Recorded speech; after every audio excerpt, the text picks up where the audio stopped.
नमस्कार दोस्तों, आज हम YouTube चैनल केमिस्ट्री क्लासेज में पढ़ेंगे सिल्वर धातु।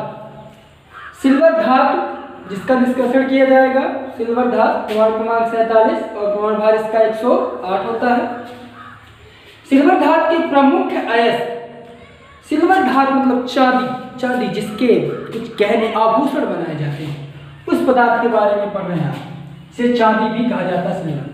इसके प्रमुख अयस्कों के बारे में आइए। पहला इसका होता है अर्जेंटाइट या इसी को सिल्वर ग्लास भी कहा जाता है और जिसका फार्मूला होता है Ag2S, ठीक है ना। दूसरा होता है पायरार्जीराइट या इसी को रूबी सिल्वर भी कहा जाता है। पायरार्जीराइट को ही क्या कहा जाता है? रूबी सिल्वर कहा जाता है, जिसका सूत्र होता है Ag3SB3। नेक्स्ट आपका होता है केरार्जीराइट या हॉर्न सिल्वर। क्या होता है? केरार्जीराइट या हॉर्न सिल्वर, जिसका फार्मूला है AgCl अर्थात सिल्वर क्लोराइड, ठीक है ना। ये आपके प्रमुख अयस्क हो जाते हैं सिल्वर का। सिल्वर का सबसे प्रमुख अयस्क जो होता है ये अर्जेंटाइट है या इसी को सिल्वर ग्लास कहा जाता है। सिल्वर ग्लास से ही सिल्वर धातु का अर्थात चांदी का निष्कर्षण किया जाता है, जिसकी अधिक मात्रा में आभूषण बनाई जाती है। आइए निष्कर्षण देखते हैं। निष्कर्षण के लिए पहले हम इसके सिद्धांत के बारे में देखेंगे। सिद्धांत क्या होता है? सिल्वर का जो सिद्धांत होता है, सिल्वर धातु जो होता है, इसके सिद्धांत में आप यही लिखेंगे कि सिल्वर धातु का निष्कर्षण इसके अर्जेंटाइट अर्थात सिल्वर ग्लास अयस्क से किया जाता है। इसमें क्या किया जाता है? सर्वप्रथम पहला चीज कि सिल्वर ग्लास में मिलाया जाता है सोडियम साइनाइड NaCl, ठीक है ना। सोडियम साइनाइड Ag2S है सिल्वर ग्लास और इसमें मिलाया क्या जाएगा? सोडियम साइनाइड NaCl को मिलाया जाता है और NaCl को मिलाया जाता है जब ते क्रिया करके बनाते हैं एक संकर धातु का संकर लवण का निर्माण करते हैं जो है 2N। ये उत्क्रमणीय क्रिया होती है। कौन सी क्रिया होती है? उत्क्रमणीय क्रिया होती है और इस उत्क्रमणीय क्रिया में बनता है आपका एक संकर लवण NaCl, इसे कहा जाता है सोडियम अर्जेंटोसाइनाइड। इसका नाम क्या होगा? सोडियम अर्जेंटोसाइनाइड, इसका नाम होता है सोडियम अर्जेंटोसाइनाइड होता है। और फिर क्या हो जाता है आपका? सोडियम सल्फाइड अलग हो जाता है, ठीक है ना। नेक्स्ट दूसरी क्रिया में क्या होते हैं? इस सोडियम अर्जेंटोसाइनाइड का संकर लवण में हम जिंक धातु को डालते हैं और जिंक धातु क्या होता है? प्रबल अपचायक होता है जो ऑक्सीकारक पदार्थ होता है और ये क्या करता है? जो सिल्वर होता है, चांदी होता है, इसे ऑक्सीकृत कर देता है और ऑक्सीकृत कर अलग कर देता है और जिंक का संकर लवण बना करके अलग हो जाता है। इस क्रिया में सिल्वर अवक्षेपित हो जाता है।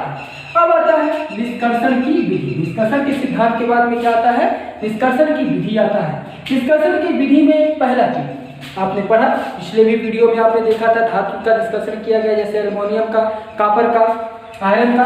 उसी प्रकार से इसमें देखेंगे आप तो अयस्क का सांद्रण, अयस्क के सांद्रण के लिए इसमें प्रयुक्त विधि जो होती है वो विधि होती है झाग या आपकी फेन प्लावन विधि। झाग प्लावन विधि या फेन प्लावन विधि।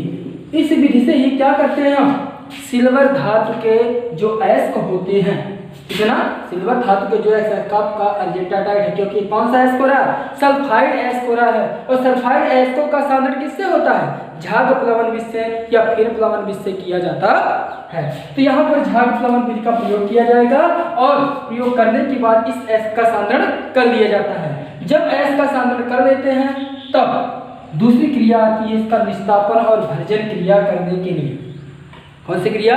निस्तापन और भर्जन क्रिया करने के लिए आती है।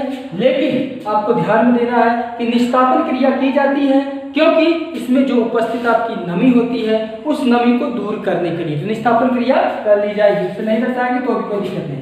नेक्स्ट इसके बाद में आपका साइनाइडेशन होता है। अब देखिएगा, जब झाग प्लवन अर्थात इस अयस्क का सांद्रण कर लेते हैं तो इसमें साइनाइडेशन क्रिया करते हैं। साइनाइडेशन क्रिया का मतलब ये होता है कि साइनाइड से इसका संकर लवण बनाना।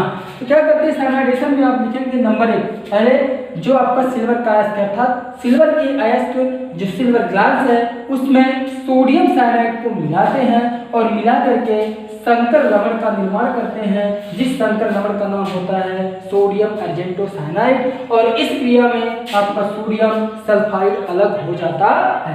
अब दूसरी क्रिया इसमें क्या होगी, जो आपका सोडियम सल्फाइड है, इस सोडियम सल्फाइड ऑक्सीजन से क्रिया करता है, अर्थात यहाँ पर भर्जन क्रिया होती है और इस भर्जन क्रिया में ये आपका सोडियम सल्फाइड ऑक्सीजन से क्रिया करके बना ऑक्सीकृत हो जाता है और बन क्या जाता है आपका सोडियम सल्फेट बन जाता है। अब इस सोडियम सल्फेट को छोड़ देते हैं और अब लिया जाएगा आपका क्या अगला सोडियम अर्जेंटोसाइनाइड। सोडियम अर्जेंटोसाइनाइड को लेकर के सिल्वर का अवक्षेपण करते हैं। क्रिया में हम क्या करेंगे, सिल्वर का अवक्षेपण करते हैं। ये आपकी तीसरी क्रिया, जैसे पहला क्रिया इसका सांद्रण, दूसरा साइडेशन और तीसरा आपका क्या होगा, तीसरा होता है सिल्वर का अवक्षेपण। सिल्वर के अवक्षेपण के लिए क्या करते हैं, सिल्वर के अवक्षेपण में जो आपका सोडियम अर्जेंटोसाइनाइड प्राप्त हुआ रहता है, इस सोडियम अर्जेंटोसाइनाइड में हम जिंक धातु को डालते हैं। जब जिंक धातु को डाला जाता है तब आपका क्या हो जाता है, जिंक धातु इसे अवक्षेपित कर देता है, अर्थात यह धातु प्राप्त हो जाता है और क्या बन जाता है, सोडियम जिंकेट साइनाइड बन जाता है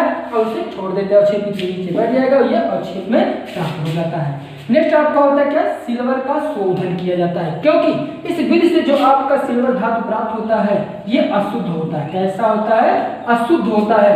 ये पूर्ण रूप से शुद्ध नहीं होता है, इसलिए इसे शुद्ध करना पड़ता है और शुद्ध करने के लिए हम सिल्वर का शोधन करते हैं। सिल्वर के शोधन के लिए हम वैद्युत अपघटनी विधि का प्रयोग करते हैं। किसका प्रयोग करते हैं, वैद्युत अपघटनी विधि का प्रयोग करते हैं। क्यों करते हैं, क्योंकि सिल्वर में ये अशुद्धियां अर्थात लेड, कॉपर और एयू की अशुद्धियां पाई जाएंगी। तो सिल्वर के शोधन में आप देखेंगे कि सिल्वर के शोधन में सिल्वर के जो धातु प्राप्त होता है वो अशुद्ध होता है, क्योंकि उसमें लेड, कॉपर और गोल्ड के अशुद्धियां पाई जाती हैं, जिन्हें दूर करने के लिए वैद्युत अपघटनी विधि का प्रयोग किया जाता है। इस विधि में हम एक पात्र लेते हैं और उस पात्र में AgNO3 अर्थात सिल्वर नाइट्रेट तथा 10% HNO3 अर्थात क्या होता है, नाइट्रिक अम्ल। नाइट्रिक अम्ल का 10% और जो है 90% विलयन किसका होता है, AgNO3 का विलयन लेते हैं। इस विलयन को इस पूरे पात्र में भर देते हैं और ये विलयन कार्य करता है किसका, वैद्युत अपघट्य का कार्य करता है। किसका कार्य करता है, वैद्युत अपघट्य का कार्य करता है।